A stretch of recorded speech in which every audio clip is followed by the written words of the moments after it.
Hello everyone, कैसे हैं आप सब। एक बार पुनः से कोचिंग क्लासेस पर स्वागत है। उम्मीद करता हूं आप सब अच्छे होंगे, मस्त होंगे, बेहतर होंगे, आपकी पढ़ाई बेहतर चल रही होगी। क्लास 12 फिजिक्स एनसीईआरटी में चैप्टर 6 विद्युत चुम्बकीय प्रेरण समाप्त हो चुका है। आज हम बात करेंगे बच्चों महत्वपूर्ण यहाँ पर बहुविकल्पी प्रश्न, लगभग 50 प्रश्न है। और इसके पहले हमने जो भी वीडियोज प्रोवाइड किया है वो आपको हमारे चैनल में क्रम से मिल जाएगा। तो जो बच्चे चैनल पे पहली बार आए हैं चैनल को सब्सक्राइब जरूर कर लें, ठीक है। लगातार आप लोगों के लिए हेल्पफुल वीडियोज प्रोवाइड किए जाते हैं बच्चों। चलिए शुरू करते हैं फटाफट। यहाँ पर जितने भी क्वेश्चन हैं, पहला है प्रेरित विद्युत वाहक बल की दिशा के बारे में किसने बताया था बच्चों। फैराडे ने, लेंज ने, मैक्सवेल ने, न्यूटन ने। बताओ। प्रेरित विद्युत वाहक बल की दिशा यानी प्रेरित धारा की दिशा लेंज साहब ने बताया था, इसलिए ऑप्शन नंबर आपका सेकेंड हो जाएगा बच्चों, राइट आंसर हो जाएगा। चलिए इसमें देखिए चुंबकीय फ्लक्स का एसआई मात्रक बताना है। चुंबकीय फ्लक्स का एसआई मात्रक बताना है। Weber, Newton, Tesla, Faraday. चुंबकीय फ्लक्स का एसआई मात्रक होता है बच्चों क्या, वेबर। क्या होता है बच्चों, वेबर। वेबर होता है। लेंज का नियम किस संरक्षण सिद्धांत पर आधारित है। ऊर्जा, ऊष्मा, गति, इनमें से कोई नहीं। बताओ बच्चों किस पर आधारित है। लेंज का नियम भाई ऊर्जा संरक्षण पर आधारित है। किस पर बच्चों, ऊर्जा संरक्षण पर आधारित है। इसके बाद अगला प्रश्न देखिए, विद्युत चुंबकीय प्रेरण में ऊर्जा परिवर्तन होता है। विद्युत से यांत्रिक, यांत्रिक से विद्युत, यांत्रिक से यांत्रिक, इनमें से कोई नहीं। विद्युत चुंबकीय प्रेरण में ऊर्जा किसमें से क्या परिवर्तन होता बच्चों बताना है। तो विद्युत चुंबकीय प्रेरण में विद्युत ऊर्जा का निर्माण होता है, तो यांत्रिक से विद्युत ऊर्जा बनेगा। ऑप्शन नंबर हो जाएगा सेकेंड। ऑप्शन नंबर हो जाएगा बच्चों सेकेंड। जब किसी बंद परिपथ में कुंडली से गुजरने वाली चुंबकीय रेखाओं की संख्या में वृद्धि होती है, यानी चुंबकीय फ्लक्स में परिवर्तन होता है, तो कुंडली में धारा उत्पन्न होगी। समान, विपरीत, या समान हो सकता है, विपरीत भी हो सकता है, इनमें से कोई नहीं। राइट आंसर बताना बच्चों। तो जब चुंबकीय बल रेखाओं की संख्या में वृद्धि होती है, नहीं चुंबकीय फ्लक्स के मान में वृद्धि होगा, तो विपरीत, कुंडली में धारा विपरीत दिशा में उत्पन्न हो जाएगी बच्चों। विद्युत चुंबकीय प्रेरण की खोज किसने की थी बताना है। फ्लेमिंग ने, लेंज ने, फैराडे ने। तीन में से एक बताओ। तो विद्युत चुंबकीय प्रेरण की खोज फैराडे साहब ने की थी। प्रेरित धारा की दिशा किस नियम से होता है। वाम हस्त के नियम से, दक्षिण हस्त के नियम से, लेंज के नियम से, ओम के नियम से बच्चों। तो प्रेरित धारा की दिशा आपका लेंज का नियम हो जाएगा। अच्छा, फ्लेमिंग के दाएं हाथ के नियम से भी होता है कि मान लीजिए किसी भी कुंडली से चुंबकीय फ्लक्स के मान में परिवर्तन किया जाए तो उसमें प्रेरित धारा उत्पन्न होती है बच्चों, ठीक है। तो ये फ्लेमिंग के दाएं हाथ के नियमानुसार होता है। डायनेमो का सिद्धांत किस पर आधारित है। ऊष्मीय प्रभाव पर, प्रेरित विद्युत पर, विद्युत चुंबकीय प्रेरण पर, आर्मेचर के इलेक्ट्रॉनों की गति पर। बताना है राइट आंसर बच्चों। तो विद्युत चुंबकीय प्रेरण चैप्टर ही चल रहा है, तो विद्युत चुंबकीय प्रेरण पर आधारित होता है डायनेमो। इसके बाद अगला प्रश्न है बच्चों, प्रेरित विद्युत वाहक बल। प्रेरित विद्युत वाहक बल का मान कुंडली के भीतर चुंबकीय क्षेत्र के समानुपाती होता है। परिवर्तन के, परिवर्तन की दर के, या कि दोनों में से कोई नहीं, या कि दोनों बताना है। तो भाई साहब प्रेरित विद्युत वाहक बल का मान चुंबकीय क्षेत्र के परिवर्तन के दर के समानुपाती होना चाहिए। तो राइट आंसर क्या हो जाएगा बच्चों, आपका परिवर्तन के दर के समानुपाती।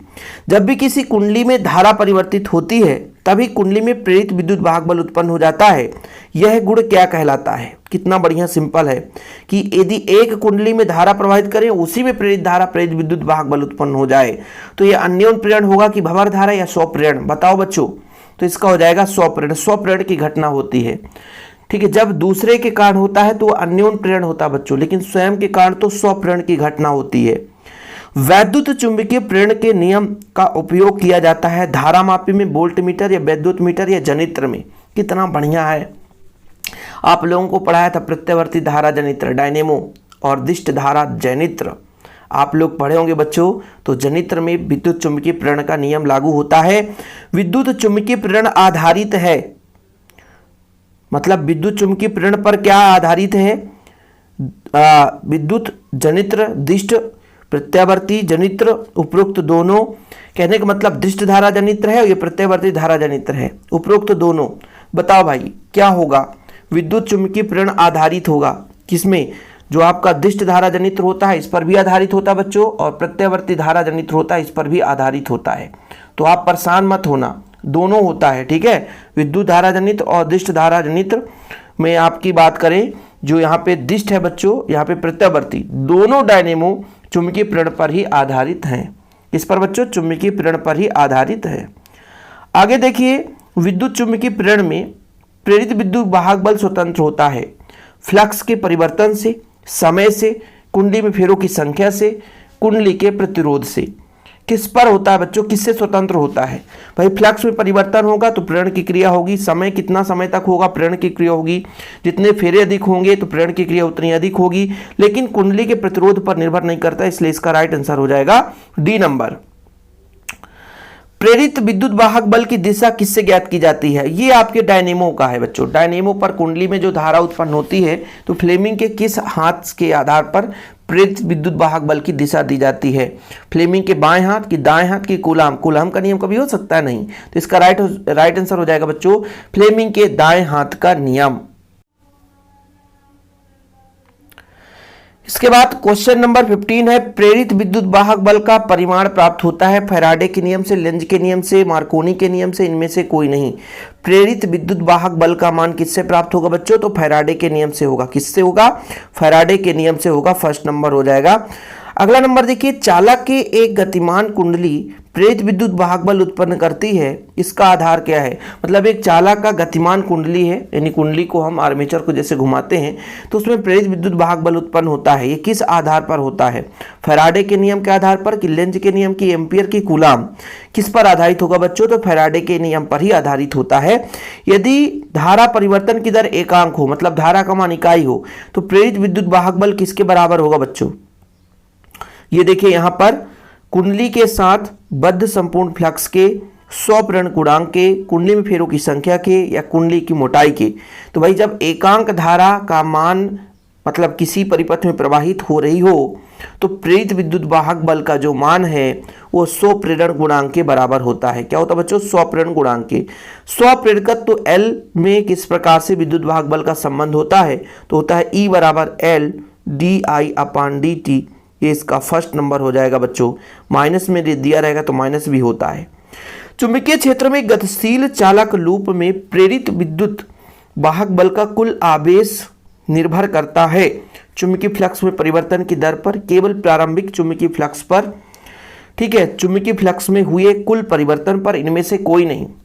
बताना, राइट आंसर हो जाएगा बच्चों चुंबकीय फ्लक्स में कितना परिवर्तन हो रहा, परिवर्तन की दर कितना हो रही हो, तब यहां पर निर्भर करेगा। क्या बोल रहा है कि यदि चुंबकीय क्षेत्र में एक लूप है वो गति कर रहा है तो उसमें प्रेरित कुल आवेश जो धारा है किस पर निर्भर करेगा? तो चुंबकीय फ्लक्स में जितना परिवर्तन होगी उतना ही प्रेरित धारा उत्पन्न होगा, उतना ही प्रेरित विद्युत वाहक बल उत्पन्न होगा। प्रेरक कुंडली का उपयोग कहाँ होता है बच्चों? ये आपके अगले चैप्टर में मिलने वाला है। प्रेरक कुंडली तो धारा मापने, विभवांतर मापने में, या कि एक्सरे नलियों को चलाने में। तो इसका राइट आंसर होगा बच्चों विभवांतर मापने में। 20 नंबर देखिए, 21 क्वेश्चन नंबर 21 हो गया है ना, 20 नंबर हो गया। किसी कुंडली में संबद्ध चुंबकीय फ्लक्स बदला जा सकता है कब? कुंडली को परिवर्तित चुंबकीय क्षेत्र में रखकर, कुंडली को एक समान चुंबकीय क्षेत्र में घुमाकर, एक समान चुंबकीय क्षेत्र में कुंडली का क्षेत्रफल बदलकर, उपरोक्त सभी विधियों से। तो कुंडली को परिवर्तित चुंबकीय क्षेत्र में रखेंगे तभी चुंबकीय फ्लक्स परिवर्तन होगा, एक समान चुंबकीय क्षेत्र में घुमाएंगे तो भी चुंबकीय फ्लक्स में परिवर्तन होगा, क्षेत्रफल बदलेंगे तो भी चुंबकीय फ्लक्स में परिवर्तन होगा। इसलिए इसका राइट आंसर हो जाएगा ऑप्शन नंबर डी। ठीक है, प्रेरित धारा की दिशा किसके आधार पर ज्ञात किया जाता है बच्चों? तो ये रिपीटेड क्वेश्चन है फ्लेमिंग के दाएं हाथ के नियम से, फ्लेमिंग के दाएं हाथ के नियम से बच्चों। लेकिन यहाँ पर दाएं हाथ के हथेली का नियम है इसलिए नहीं होगा, इसमें हो जाएगा लेंज का नियम। ये देखो कंफ्यूजन कर दिया ना, लेंज का नियम दे दिया। दो ही चीज रहेगा, या तो लेंज का नियम रहेगा या तो फिर आपका फ्लेमिंग के दाएं हाथ का नियम। तो इसका राइट आंसर कौन सा होगा बच्चों? इसका फर्स्ट नंबर हो जाएगा। किसी कुंडली का स्वप्रेरकत्व तो निर्भर नहीं करता है कुंडली की त्रिज्या पर, कुंडली की लंबाई पर, फेरों की संख्या पर, प्रवाहित धारा पर। तो भाई धारा बहाएंगे तभी तो उसमें स्वप्रेरकत्व का गुण उत्पन्न होगा कि नहीं होगा? कुंडली की त्रिज्या, अच्छा जब हम थ्योरम निकालते हैं तो लास्ट में जो स्वप्रेरकत्व आता है एक कुंडली में, तो भाई साहब फेरों की संख्या पर निर्भर करता है, त्रिज्या पर भी निर्भर करता है, लंबाई पर भी निर्भर करता है, तो प्रवाहित धारा पर निर्भर नहीं करता। तो इसका राइट आंसर हो जाएगा बच्चों कौन सा? इसका राइट आंसर हो जाएगा option number D is the right answer. तो यहां पर इसका धारा वाला हो जाएगा, ध्यान रखिएगा बच्चों। दो कुंडलियों के मध्य नर्म लोहे का क्रोड प्रयुक्त करने पर अन्योन प्रेरकत्व का मान क्या होगा? बढ़ेगा कि घटेगा? दो में एक ऑप्शन बता दो। तो नर्म लोहे का क्रोड रखने से अन्योन प्रेरकत्व की बात करें चाहे सौ प्रेरकत्व की बात करें बच्चों, दोनों का मान बढ़ता है।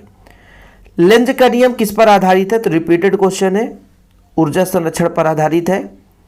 ट्रांसफार्मर किस सिद्धांत पर आधारित है? अगले चैप्टर में भी पढ़ोगे ट्रांसफार्मर। ट्रांसफार्मर जो होता है अन्योन प्रेरण पर आधारित होता है बच्चों, स्व प्रेरण पर नहीं होता है।